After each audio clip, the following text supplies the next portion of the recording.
चौधरी साहब हमारे साथ मौजूद हैं। फवाद चौधरी साहब, पंजाब असेंबली आप लोगों ने तहलील कर दी और खैबर पख्तूनख्वा की असेंबली भी आप लोगों ने तहलील कर दी। गो के बड़ी स्पेकुलेशन की जा रही थी आप लोगों की मुखालिफ पार्टीज की जानिब से कि नहीं होगा, ऐसा कुछ नहीं होगा क्योंकि ये इनको बड़ी इम्यूनिटी देती है, प्रोटेक्शन देती है, लेकिन फाइनली भी आपने ये तहलील कर दी है। 35 इस्तीफे भी आपके मंजूर हो गए हैं। आगे का लाएमल अब क्या है पाकिस्तान तहरीक इंसाफ का?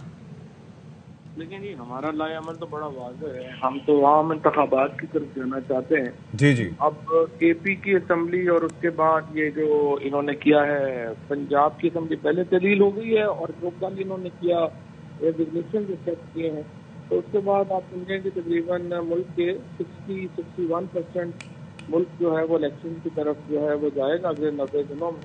और हम समझते हैं कि ये वक्त है वफाकी हुकूमत जो है वो अपनी जिद से बाहर है और पीपल्स पार्टी और PMLN जो है ये बाकी मुल्क में भी जो है हम इंतखाबात की तरफ बढ़े। अच्छा, तो फवाद साहब, इस हवाले से अब जाहिर है कि आपको प्रेशर काफी बिल्ड करने का आप लोग सोच रहे होंगे और ये बड़ा सब्र आजमा काम था, क्योंकि ये कहा जा रहा था कि खान साहब समेत पार्टी की कुछ परसेंटेज ये चाहती है कि असेंबली तहलील हो जाए, बाकी ज्यादातर लोग नहीं चाहते थे, तो वो भी ऑन बोर्ड आए क्योंकि खान साहब की क़यादत के पीछे। अब आगे प्रेशर बिल्ड कैसे करेंगे सर? प्रेशर तो ऑलरेडी बड़ा बिल्ड हो गया, आप देख ही रहे हैं इनके चेहरों पे जो हवाइयां उड़ रही हैं। आप देख ही रहे हैं कि जिस तरीके से ये मामला को चला रहे हैं, जिस तरीके से ये इस वक्त पाकिस्तान के अंदर हुकूमत नाम की तो कोई चीज रह नहीं गई। आप स्टॉक मार्केट देख लें, आप पैसे रुपया की कीमत देख लें, मुआशी फैसले देख लें, इस हुकूमत में तो कोई इस वक्त जो है वो सेम्बलेंस ऑफ गवर्नमेंट तो है ही नहीं।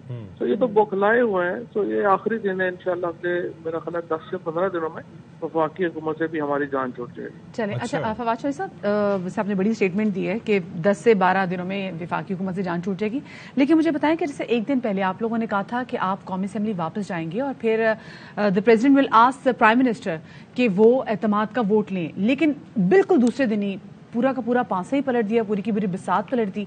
तो what counter strategy now you have? नहीं, बात ये है कैसे पलट गई। आप लोग तो कौमी असेंबली जा रहे थे ना, आप जब 35 आप लोग नहीं जा रहे थे?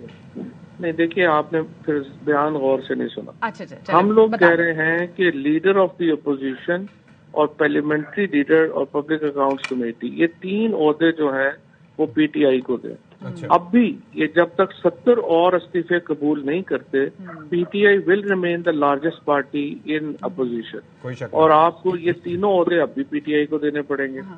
दूसरी बात ये है कि जो वोट ऑफ कॉन्फिडेंस है उसमें लोग हमने तो इतना आसान होगा ये 3 ओहदे जो आप लोग मांग रहे हैं ये मिल जाए?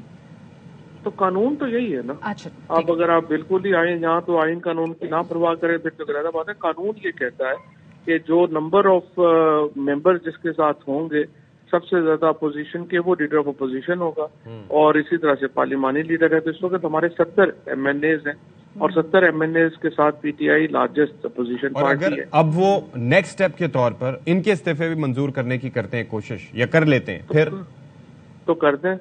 फिर तो देखें ना, मुल्क में 100 और तकरीबन आप समझिए कि 115 हलकों पे इलेक्शन नेशनल असेंबली में होंगे और नीचे इलेक्शन हो रहे होंगे, तो हमें तो कोई प्रॉब्लम नहीं। हम तो कह रहे हैं इज्तिमाई इस्तीफे हमारे कबूल करें। फवाद साहब, अभी भी सदर साहब इस ज़ाहिर है कि आईनी लिहाज से तो वो एतमाद का वोट लेने का अब भी कह सकते हैं या नहीं? बिल्कुल कह सकते हैं, इसलिए कि उसमें तो 172 बंदे शहबाज शरीफ ने पूरे करने हैं ना। वो पोजीशन ने तो पूरे नहीं करने। 172 बंदे जो हैं वो उन्होंने शहबाज शरीफ ने पूरे करने और ये पूरे नहीं कर पाएंगे। अभी ये हम तो चाहते हैं कि हमारे बाकी ये एक्चुअली बिल्कुल हमारे जो गेम है उसमें ये आ गए हैं, इनको समझ नहीं आई, इन्होंने अहमकाना फैसला किया। ये इस वक्त जो मुल्क में हम चाह रहे थे कि एक इलेक्शन की फिजा बने, हुकूमत ने ये इस्तीफे कबूल करके एग्जैक्टली वही किया जो हम चाह रहे थे। इसीलिए हम तो इसको कहीं चैलेंज नहीं कर रहे, कहीं कुछ नहीं कर रहे। इमरान खान कैंडिडेट है और हम चाहते हैं कि 121 नशिस्तों के ऊपर नेशनल असेंबली में और ये तकरीबन जो 350-400 नीचे सीटें खाली हुई हैं इनके ऊपर इलेक्शन हो और मुल्क में आप समझिए टोटल 800 के करीब नशिस्तें होती हैं, उनमें से अगर 450 पे इलेक्शन हो रहे हैं 500 पे, तो आप देख लें बाकियों के फिर क्या हालात है। अच्छा, तो चौधरी साहब, क्योंकि अभी आपने अपनी पंजाब असेंबली भी तहलील कर दी है, खैबर पख्तूनख्वा की असेंबली भी तहलील हो गई है, ये 35 आपके इस्तीफे भी मंजूर कर लिए गए हैं, सो क्या अब आप प्रोविंशियल इलेक्शन की तैयारी करेंगे या फिर आप बिल्कुल जनरल इलेक्शन की तैयारी के साथ तैयार होंगे? नहीं, हम जनरल इलेक्शन की तैयारी कर रहे हैं। ये रुक नहीं सकेगा, इतना बड़ा एक बोतल जिन बोतल से बाहर आ गया है کہ یہ آپ دیکھیں گے یہ اس کو سنبھال نہیں پائیں گے.